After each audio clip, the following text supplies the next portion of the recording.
नमस्कार दोस्तों, welcome back to Srishti educational channel. आपको सृष्टि एजुकेशनल चैनल पर पुनः एक बार स्वागत है। आप देख रहे हैं सृष्टि एजुकेशनल चैनल। इस वीडियो में चर्चा करने से मैं आपको पहले ही बता दूं और मुझे बताने से पहले आप खुद ही जान जाइए, तब आप मेरा सब्सक्राइबर्स और व्यूअर्स हैं, क्योंकि थंबनेल से ही आप पकड़ लीजिएगा। इस वीडियो में मैं आपको हेडिंग दिया हूँ NIOS अभ्यर्थी एकता बनावे। जब तक आप एकता नहीं बनाइएगा NIOS डीएलएड अभ्यर्थी, जब तक आप लोग को कुछ भी नहीं होने वाला है।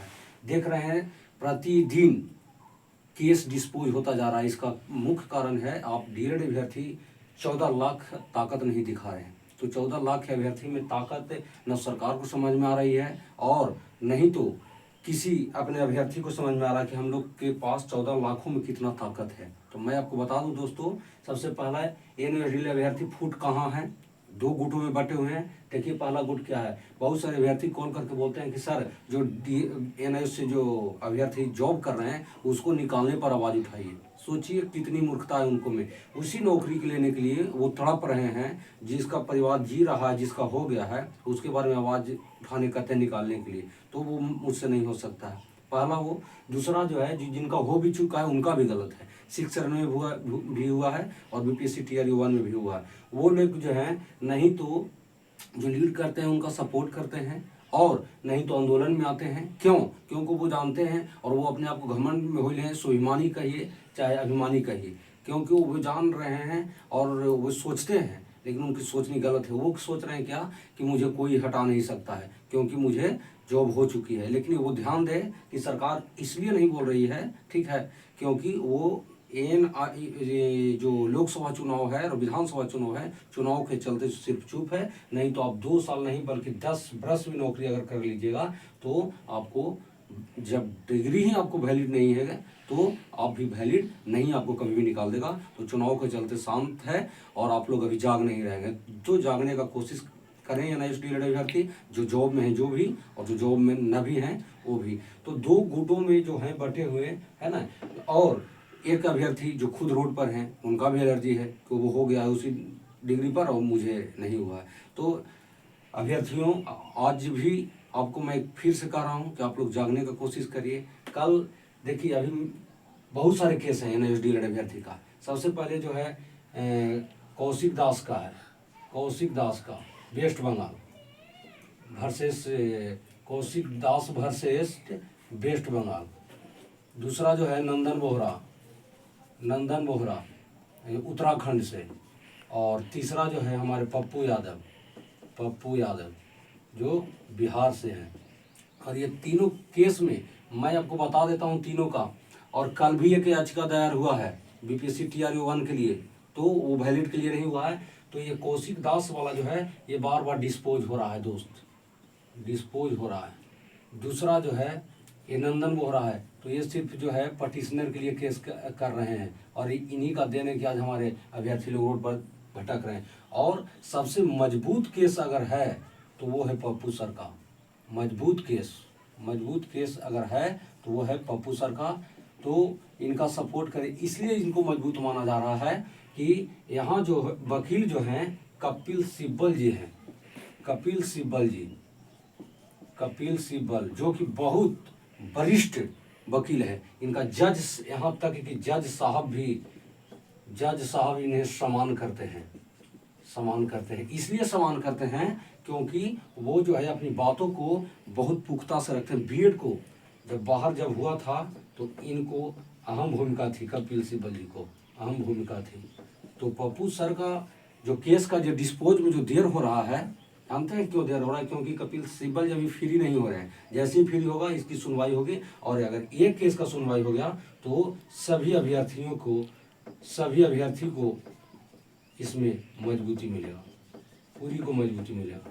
तो कल जो BPSC TR बता दूं आपको, BPSC TRE 1 में जो हुआ है, जिसका केस नंबर है CWJC 3941, सुमन जी के द्वारा किया गया है। तो ये केस जो है, जो सप्लीमेंट्री रिजल्ट जो इनको नहीं दिया गया है और बहुत सारे अभ्यर्थी को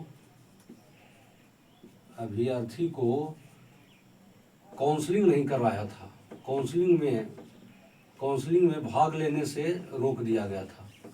तो इसके लिए ये केस किया गया है, जो सुमन जी द्वारा जो है इसका CWJC पटना में जो केस किया गया 3941, ये है बैलेट के लिए केस नहीं है। तो आप सोचिए, जो BPSC TRO 1 वाले को दिमाग होना चाहिए, BPSC TRO 1 में जो जॉब कर रहे हैं और 6th फेज में जो जॉब कर रहे हैं, उनका अपना दिमाग होना चाहिए कि जो जिनका उसी आपको TRO 1 में सप्लीमेंट्री रिजल्ट हुआ, उसी बहाली में, उसी विज्ञापन में, तो उसको क्या किया गया, उसको काउंसलिंग तक नहीं होने दिया गया, उसको जॉब तक नहीं दिया गया, है ना। और आप उसी पर आपको करा दिया गया है, तो आप सोच रहे हैं कि हम वैलिड हैं और हमें कोई नहीं निकाल सकता। तो ये भूल से दिमाग से बात को आप निकाल दीजिए, और नहीं तो आप भी रोड पर आ जाइएगा और इसको वैलिड करने में मौका दीजिए। कल हमारे माननीय नरेंद्र मोदी जी का दौरा था औरंगाबाद में, लेकिन वहाँ हमारे NIOS अभ्यर्थी बहुत कोशिश किए, लेकिन वहाँ तक बात नहीं पहुँच पाया,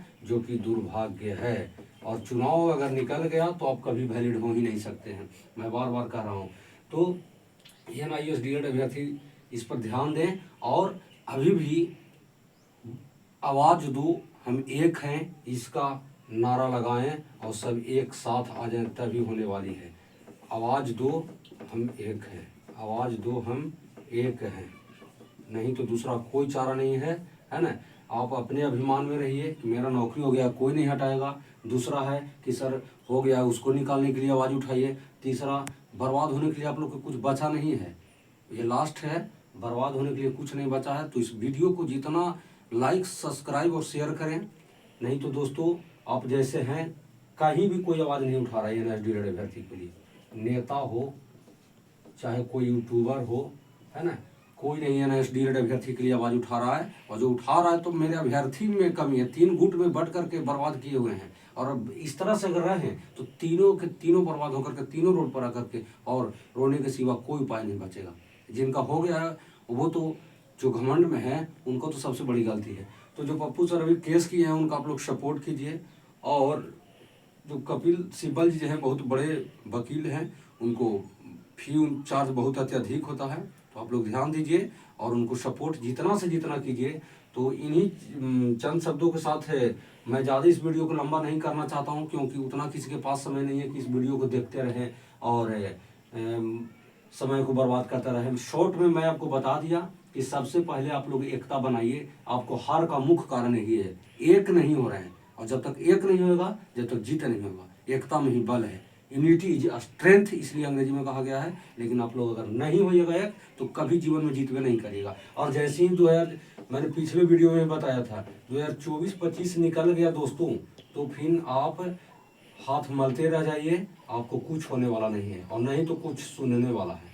ठीक है, जिस सरकार के बड़कपना आप लोग करते हैं, BJP युवा विरोधी सरकार इसको हम लोग कहते हैं, युवा विरोधी सरकार, और ये बेरोजगार सरकार है, बेरोजगार सरकार।